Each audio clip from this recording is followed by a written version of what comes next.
Morning diamonds, कैसे हैं आप सब? आई होप बहुत शानदार होंगे, ज़बरदस्त होंगे, ऑसम होंगे, ज़िंदगी बहुत शानदार तरीके से एंजॉय कर रहे होंगे। दोस्तों, मैं ललित कुमार एक बार फिर से आप सभी का स्वागत करता हूं आपके अपने ही channel GDS health and wealth के अंदर। दोस्तों, अभी एक सीरीज चल रही है, आपका खाना बना रहा है आपको बीमार। आज हम फाइनल कंक्लूजन पे उसके बात करेंगे। देखिए, मेन चीज़ क्या होती है, जो हमारा इम्यून सिस्टम रहता है, जो हमारे अंदर की रोगरोधी शक्ति रहती है, प्राण शक्ति रहती है, वो बहुत शानदार तरीके से काम करती है हमारे शरीर में। वो बेसिकली दो काम उसके होते हैं। एक तो रहता है हमारे खाए हुए भोजन को पचाना, उससे एनर्जी देना, और हमारे सिस्टम को, हमारे शरीर को स्वस्थ रखना। तो बेसिकली अगर मैं कंक्लूजन की बात करूं, जो हम खाना खा रहे हैं उसकी वजह से शरीर में बीमारियां आ रही हैं।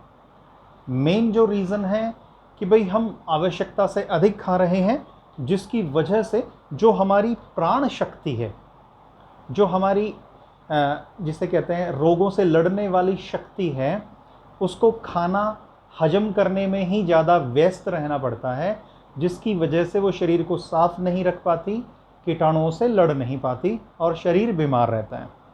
तो आज इस फाइनल चैप्टर में हम बात करेंगे कि ऐसी क्या चीज़ें करें जिसकी वजह से हमारा खाया हुआ खाना हमें बीमार ना करे, हमारी रोगरोधी शक्ति ताकतवर रहे, हमें ताकतवर बनाए। आपने सुनी होगी एक चीज़, हमारा शरीर जितना अंदर से साफ होगा, हमारे अंदर उतनी ज़्यादा प्राण शक्ति होगी। Please try to understand. हमारा अंदर जितनी गंदगी होगी शरीर के, उतनी ही ज़्यादा हमारी इम्यून शक्ति, हमारा इम्यून सिस्टम कमज़ोर होगा। अगर आप चेक कर पाएँ, कोरोना जितने भी लोगों को हुआ है या जितने भी लोगों को इमीडिएटली फ्लू हो जाता है, मौसम बदलते ही प्रॉब्लम्स आ जाती हैं बॉडी के अंदर, बिलीव मी, उनका शरीर अंदर से बहुत ज़्यादा खराब है, गंदा है। अगर वो उसको साफ कर लें, उनकी प्राण शक्ति उतनी ही बढ़ जाएगी। वो कैसे करें? तो एक एक हम ये 7 पॉइंट्स मैं डिस्कस करूँगा आपके साथ। सबसे पहली चीज़, नाश्ता जो आप करें उसके अंदर फ्रूट्स बढ़ाइए, फलों की मात्रा बढ़ाइए। हम करते हैं बिल्कुल उल्टा। हमारे साथ समस्या क्या होती है, पराठे खाते हैं, मैगी खाते हैं, पास्ता खाते हैं, इडली सांभर डोसा पता नहीं क्या क्या खाते हैं, खाते नहीं है, ठूसते हैं। Please try to understand. मैंने आपको बताया कि हमारे इम्यून सिस्टम दो काम करता है, हमारे भोजन को डाइजेस्ट करने का काम और हमारे अंदर से शक्ति देने का काम।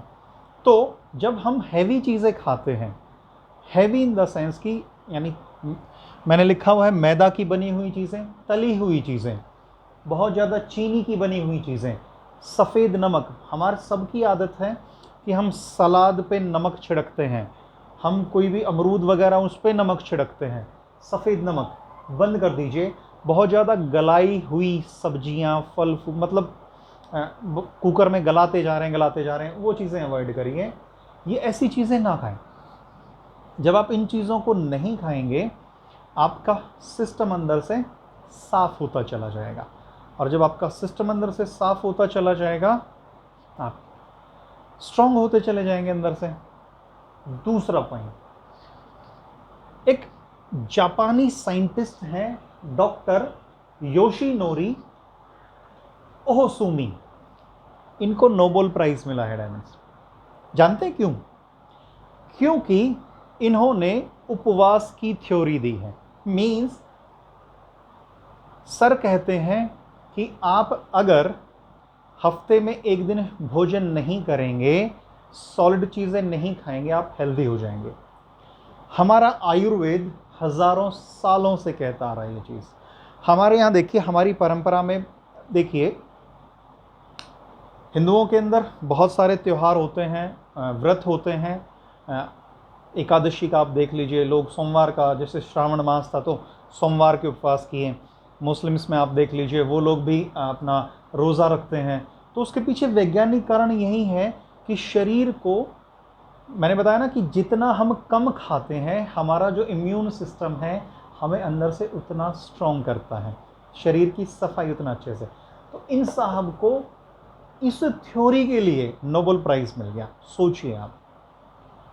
मैं भी आपसे यही कहना चाहता हूं कि आप अगर कर सकते हैं तो उपवास करना शुरू कीजिए। हफ्ते में एक दिन, हफ्ते में नहीं कर सकते 15 दिन में एक बार जरूर कीजिए।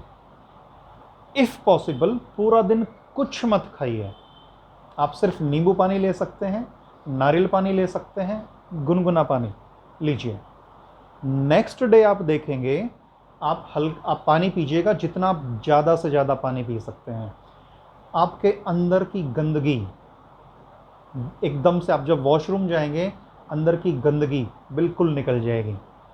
आप फिर से हल्का सा पानी पीजिए और अंदर की गंदगी निकल जाएगी। और एट द एंड आप पाएंगे कि जो पानी निकलेगा अंदर से, मल द्वार से जो निकलेगा वो बिल्कुल साफ पानी होगा, यानी अंदर से बिल्कुल क्लीन हो जाएगा सिस्टम। लेकिन आप कह सकते हैं कि जी हम पूरा दिन उपवास नहीं रख सकते, तो आप डेली उपवास रख सकते हैं। वो कैसे? वो ऐसे कि अपना शाम का भोजन आप 7 बजे तक निपटा लीजिए, एट मैक्स 7:30। अगर आप 7 बजे तक भोजन कर लेते हैं तो 7 से 5, 7 + 5 12, 5 घंटे ही हो गए 12 बजे तक। और 12 से सुबह में 8 से 9, 9 बजे तक आपको नाश्ता कर लेना चाहिए। तो 9 और 5 14 घंटे। तो ये देखिए आपका 12 से 14 घंटे का उपवास हो गया।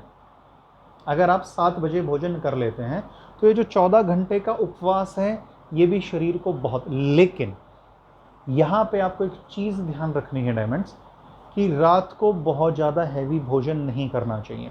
आपने सुना भी होगा कि सुबह का नाश्ता राजाओं की तरह करना चाहिए, यानी बहुत रिच डाइट, बहुत अच्छे से। ये नहीं कि आप पराठे ठूस रहे हैं, ना ना ना ना, ये चीज़ नहीं। रिच डाइट मीन्स फ्रूट्स आप ले रहे हैं, जूस आप ले सकते हैं, हल्का नाश्ता, पौष्टिक चीज़ें आप ले सकते हैं, स्प्राउट्स आप ले सकते हैं, आप 2-3 तरह के फल ले सकते हैं एक साथ में भोजन में। दोपहर का नाश्ता बांट के खाएं, मीन्स जितना आप खाते हैं उसका आधा भोजन करें। और रात का भोजन मतलब गरीबों की तरह करें, मीन्स ना के बराबर। तो आप समझिएगा कि रात को जो आप भोजन करें वो हल्का भोजन हो। Please try to understand. तो इस तरीके का जो आप भोजन करेंगे डायमंड्स, तो ये जो 14 घंटे का उपवास डेली हो रहा है आपका, ये आपके इम्यून सिस्टम को अंदर से स्ट्रॉन्ग कर देगा। I promise you that. Next, भोजन को ठूसिए मत, चबाइए।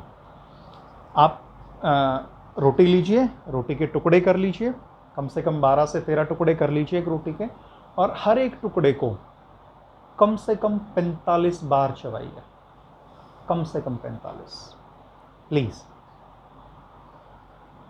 आप समझिएगा इस चीज को। जब आप भोजन को 45 बार चबाएंगे तो वो बिल्कुल रस बन जाएगा, और जब आप उस रस को अंदर लेंगे तो सबसे पॉजिटिव चीज़ क्या होगी, आपकी झूठी भूख मिटना शुरू हो जाएगी। जो एक्स्ट्रा आप खाना खाते हैं ना, मीन्स अगर आप जल्दी जल्दी खाएंगे तो आप एक्सेस खाना खा जाते हैं, तो वो चीज़ कम हो जाएगी, झूठी भूख मिटनी शुरू हो जाएगी, और खाना आपके शरीर में अच्छे से लगेगा। हमारे डाइजेस्टिव सिस्टम को ज़्यादा मेहनत नहीं करनी पड़ेगी, हमारे इम्यून सिस्टम को ज़्यादा मेहनत नहीं करनी पड़ेगी भोजन पचाने में, तो उससे आपका इम्यून सिस्टम स्ट्रॉन्ग होगा। तो कम से कम 45 बार चबाने का प्रयास कीजिए। ज़मीन पे बैठ के खाइए। देखिए डायमंड्स, आजकल ना हम पाश्चात्य संस्कृति को देखें, एक चीज़ हमारे अंदर चल गई आजकल, बफे सिस्टम शुरू हो गया। हम लोग खड़े होकर खाना खाना शुरू कर दिया हम लोगों ने, या फिर हमने टेबल पे बैठ के खाना खाना शुरू कर दिया। आप समझिएगा, ग्रेविटेशन फोर्स काम करती रहती है, ठीक है, जिसकी वजह से जो हम भोजन करेंगे वो प्रॉपर तरीके से शरीर के लिए नहीं होगा, शरीर को नुकसान देगा। जब हम ज़मीन पे बैठ के भोजन करते हैं, आलती पालती मार के कमर सीधी करके भोजन करते हैं, तो जो हमारा ब्लड सर्कुलेशन है वो इस तरीके से सेट होता है कि हमारा डाइजेस्टिव सिस्टम उसको प्रॉपर तरीके से यूटिलाइज कर सके। आप समझ पा रहे होंगे। तो कभी भी ज़मीन पे बैठ के उससे ग्रेविटेशनल फोर्स भी अपना नेगेटिव इम्पैक्ट नहीं डाल पाती बॉडी के अंदर। आप समझ पा रहे होंगे। शांत चित्त से भोजन किया जाता है। तो आलती पालती मार के ज़मीन पे बैठ के भोजन करने का प्रयास कीजिए। भोजन के बाद काफ़ी लोगों की आदत होती है तेज तेज टहलते हैं, वो लोग तेज तेज टहलते हैं, दौड़ते हैं, ज़्यादा मेहनत का काम करते हैं। Avoid this, please try to understand. इससे आपका इम्यून सिस्टम डिस्टर्ब हो जाएगा और आपके अंदर की ताकत खत्म होना शुरू हो जाएगी, रोगों से लड़ने की ताकत खत्म होना शुरू हो जाएगी। सो डायमंड्स, प्लीज़ खाना खाने के बाद ज़्यादा श्रम का काम ना करें। 6th पॉइंट की अगर मैं बात करूं, आपके भोजन में जहां तक हो सके प्राकृतिक चीज़ों का समावेश करें। नेचुरल चीज़ें, कच्चे फल, सब्जियां, इन चीज़ों का समावेश करें। खीरा, ककड़ी, ऐसी चीज़ें, मौसमी सब्जियां खाना शुरू करें प्लीज़। देखिए, मैं आपको एक छोटी सी चीज़ बताता हूँ। पहले के समय में और अब के समय में पॉजिटिव मैं कनेक्ट करने की कोशिश करूँगा। अभी आपको भूख लगती है तो आप, झूठी भूख की बात कर रहा हूँ मैं यहाँ पे, नेचुरल भूख की बात नहीं कर रहा। झूठी भूख लगती है, आप भागते हैं, चिप्स खाते हैं, चाउमीन खाते हैं, ऐसी चीज़ें खाते हैं जिसमें पानी की मात्रा कम होती है। आपको झूठी भूख लगी है, आप थोड़ा सा पानी पीना शुरू करिए, पॉजिटिव रिजल्ट आएगा, आई प्रॉमिस। समझिएगा इस चीज़ को। पहले के समय में क्या होता था, जब लोगों को ये झूठी भूख लगती थी, इस तरीके का आभास होता था, तो वो खीरा, ककड़ी, ऐसी चीज़ें खाते थे, फ्रूट्स खाते थे, मौसमी फल खाते थे, जिसकी वजह से उनके शरीर में पानी की मात्रा प्रॉपर हो जाती थी और फाइबर्स पहुंच जाते थे, जिसकी वजह से इम्यून सिस्टम स्ट्रांग रहता था। Please try to understand. आप समझिएगा इस चीज़ को। इसलिए आपने सुना होगा कि भाई पुराने लोग लंबा जीते हैं, रोग नहीं होते थे पुराने लोगों को। उसके पीछे कारण ये था कि वो अपने इम्यून सिस्टम का ध्यान रखते थे। हम लोग ध्यान नहीं रखते, हमें हल्की सी भूख लगी, बिस्किट खाने बैठ गए, नमकीन खाने बैठ गए, टिक्कियाँ, बर्गर, चाउमीन, छोले भटूरे एट्सेट्रा। इसमें पानी की मात्रा नहीं होती डायमंड्स। ये शरीर के पानी को सोखते हैं, डिहाइड्रेट करते हैं बॉडी को, जिसकी वजह से इम्यून कमज़ोर होता चला जाता है। Last but not the least, खूब पानी पिएं। खूब पानी से मतलब ये नहीं कि आप एक मटका लगा के पी, ना ना ना ना। आप हर थोड़े समय में एक एक दो दो घूंट लेते रहें, पानी पीते रहें। प्यास महसूस हो, पानी पिए, बट घूंट घूंट करके, एकदम से गटकना नहीं है पानी को। सिप लिया, थोड़ी देर मुंह में रखा, ले लिया, फिर सिप लिया, मुंह में रखा, ले लिया, इस तरीके से खूब पानी पिए। आप उसमें तुलसी के पत्ते डाल सकते हैं, तुलसी के ड्रॉप्स आप उसमें डाल सकते हैं, उससे उसकी पावर बढ़ जाती है। पानी को थैंक यू बोलिए। अब तो ये रिसर्च है, इस पर भी एक बनाऊंगा वीडियो कि पानी भी आपको ठीक कर सकता है। आई होप कंक्लूज़न आपको अच्छा लगा होगा। अगर वीडियो पसंद आया हो तो प्लीज़ एक थम्स अप तो बनता है। ये जो चीज़ है ये सिर्फ अपने तक सीमित मत रखिए। जिन लोगों से आप प्यार करते हैं, जिन लोगों को आप चाहते हैं, जो आपके जीवन का हिस्सा हैं, उन लोगों को भी स्वस्थ रखने के लिए ये वीडियो शेयर कीजिए, ताकि वो लोग भी अपने इम्यून सिस्टम को स्ट्रॉन्ग कर पाएँ। अभी तक अगर सब्सक्राइब नहीं किया है तो प्लीज़ सब्सक्राइब ज़रूर कर दीजिए, और कोई सुझाव है आपका तो please do comment. Thank you so much. Thank you, thank you, thank you, thank you so much.